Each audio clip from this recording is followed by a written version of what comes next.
রাজনীতি কাহাকে বলে, রাজনীতি কত প্রকার ও কি কি তা শিখিয়ে দিবে রুমিন ফারহানা আর মির্জা আব্বাসকে ডক্টর মোহাম্মদ ইউনূস।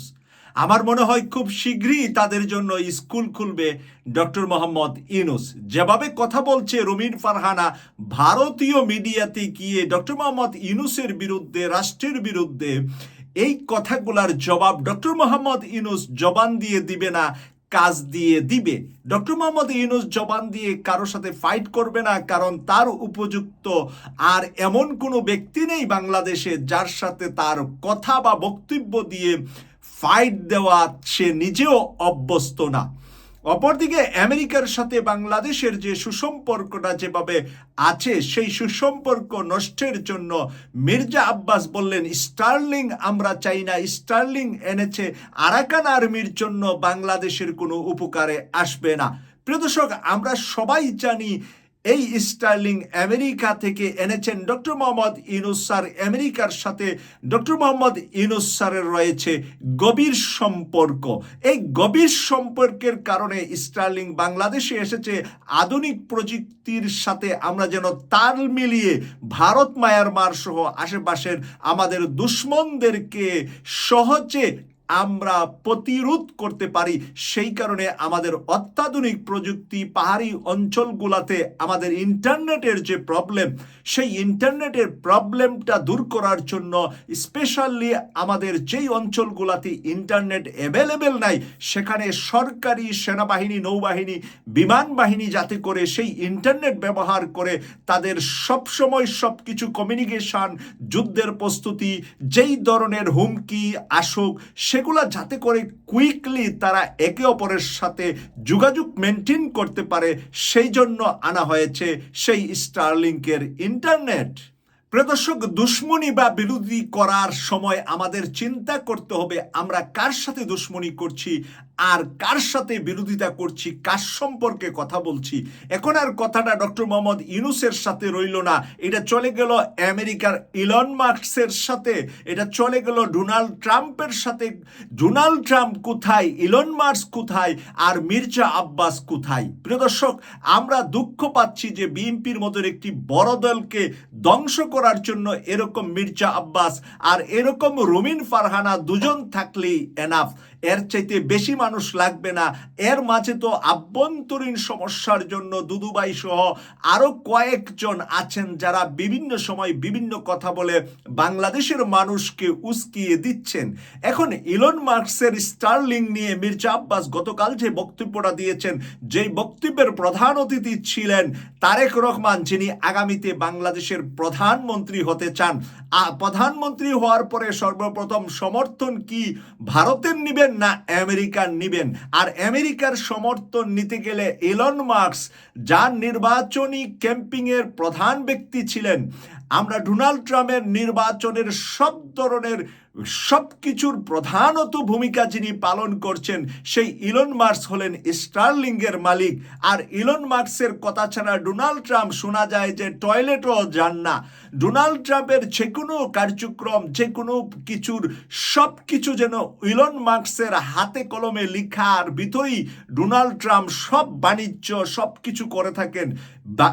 আমেরিকার বাণিজ্যের বেলায় নয়, বিশ্বের বাণিজ্যের মার্কেটে ইলন মাস্কের স্টারলিংকের কত কিছু। প্রিয় দর্শক, সেই ইলন মাস্কের বিরুদ্ধে মির্জা আব্বাসের মতন বিড়াল যদি বলে জঙ্গলের ভাগকে, এই ভাগ তোর মতন তো আমিও মেও আর ফুত করতে পারি, তাহলে বিড়ালের সাথে যেরকম ভাগের যায় না, বিড়াল যেরকম বাঘের ধারে কাছে নয়, ওরকম বাংলাদেশের একজন ফুটপাতের ছোটখাটো ব্যবসায়ী যদি মনে করে বাংলাদেশের কোনো শীর্ষ ব্যবসায়ীর সাথে কন্টেস্ট করবে, আর বাংলাদেশে বসে মির্জা আব্বাস ইলন মাস্কের মতন ব্যবসায়ীকে অপমানজনক কথা বলা এবং এর খেসারত বিএনপিকে কতটুকু দিতে হবে, সেই ভয়টা আমি পাচ্ছি। আপনারা পাচ্ছেন কিনা?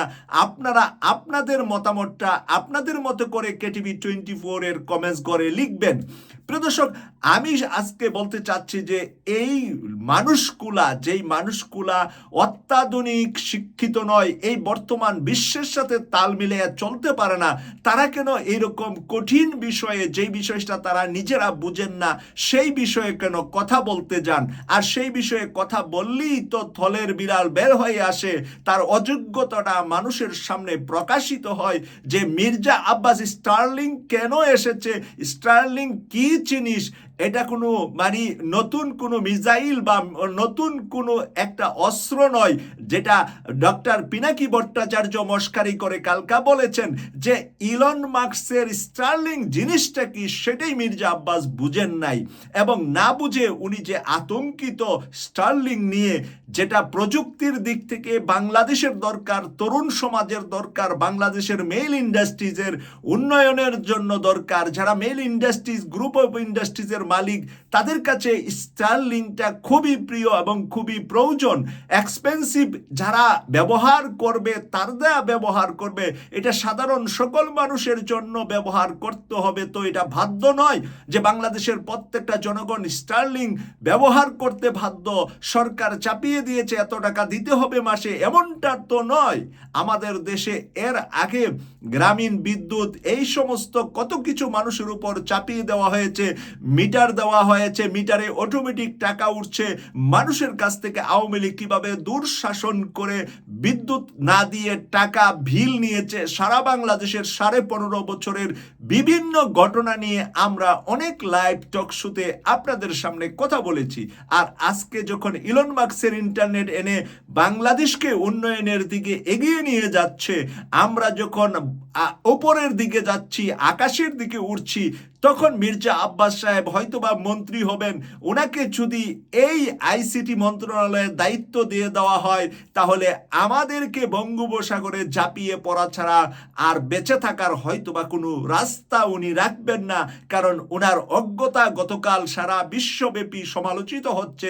বাংলা মিডিয়ায় যারা আমরা কথা বলছি, সব জায়গা থেকে মির্জা আব্বাসের এই অযোগ্যতা নিয়ে কথা উঠছে। প্রিয় দর্শক, রুমিন ফারহানা এমন একটি টিভিতে ভারতে গিয়েছেন, যেই টিভিটা সব সময় তারেক রহমান সম্পর্কে মিথ্যাচার করে, তারেক রহমান সন্ত্রাসী, তারেক রহমান 21শে আগস্টের গ্রেনেড হামলা সে করেছে, সে কোটি কোটি টাকা দুর্নীতি করেছে, দুর্নীতিবাজ। সব সময় যেই চ্যানেলটা সবচেয়ে ভারতের 2-3টা চ্যানেলের ভিতরে একটা অন্যতম চ্যানেল, যেখানে সব সময় বাংলাদেশকে নিয়ে কুৎসা রটা, মিথ্যা রটা। দুদিন আগে তারা রটিয়েছে সেনাবাহিনীর সাথে দ্বন্দ্বে ডক্টর ইউনূস বাংলাদেশ ছেড়ে পালিয়ে যাচ্ছে, ফ্রান্সে আশ্রয় চেয়েছে, ফ্রান্সের প্রেসিডেন্ট আশ্রয় দিবে না বলে দিয়েছে ডক্টর মোহাম্মদ ইউনূসকে। এইরকম প্রপাগান্ডা 2 দিন আগে যেই চ্যানেলে করেছে, সেই চ্যানেলে কেন রুমিন ফারহানা ভারতে গিয়েছে?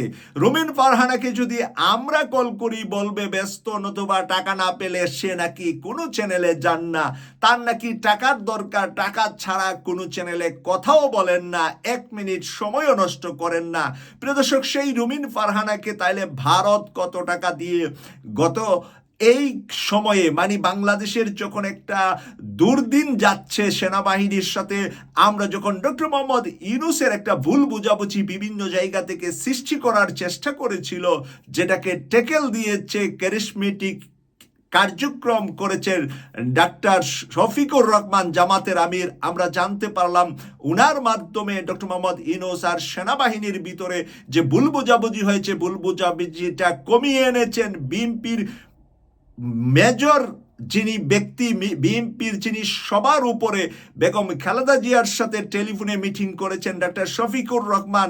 শোনা যাচ্ছে যে বাকি যারা বাংলাদেশের প্রধান রাজনৈতিক দল আছে, তাদের সাথে কথা বলে একটি টেবিলে বসার ব্যবস্থা করেছেন। সবাই ডক্টর মোহাম্মদ ইউনূসের সাথে বসেছেন, কথা বলেছেন, এবং ডক্টর মোহাম্মদ ইউনূস স্যার কথা বলেই কিন্তু জাপানে চলে গিয়েছেন। উনি হয়তো আগামীকাল পর্যন্ত বাংলাদেশে ফেরত আসবে। তারপরে আবার এদিক থেকে চায়না থেকে 250 ব্যবসায়ী নিয়ে আসছেন 31 তারিখে। চায়নার বাণিজ্য মন্ত্রী তিনি থাকবেন 3 দিন বাংলাদেশে। 2 তারিখের পরে ডক্টর মোহাম্মদ ইউনূস স্যার হয়তোবা জানাবে যে বিরোধী দলগুলা, রাজনৈতিক সকল দলের সাথে বসে উনি কি করছেন সেটা বলার আগে, করার আগেই যদি অ্যাডভান্স বলে দেওয়া হয় যে আমরা ডিসেম্বর ছাড়া নির্বাচন মানি না, মানব না, আমরা অসহযোগ আন্দোলনে চলে যাব, সহযোগিতা করব না। সহযোগিতা করব নার বিপরীত উত্তরটা কি হয়? অসহযোগিতা। তাহলে বিএনপি যদি অসহযোগ আন্দোলন করে আর জামাত আর এনসিপি সহ অন্যান্য দলগুলা যদি ডক্টর মোহাম্মদ ইউনূসকে সাপোর্ট করে, এরপরে কিন্তু নিজেদের ভিতরে ভাই ভাইয়ে আরেকটি বড় দ্বন্দ্ব তৈরি হবে দেশে।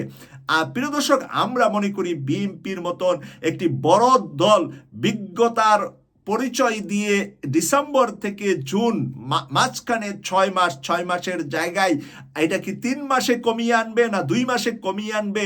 জামাত আমির যেরকম 2-3 মাসের একটি কমিয়ে আনার প্রস্তাব দিয়েছে রমজানের আগে অথবা পরে।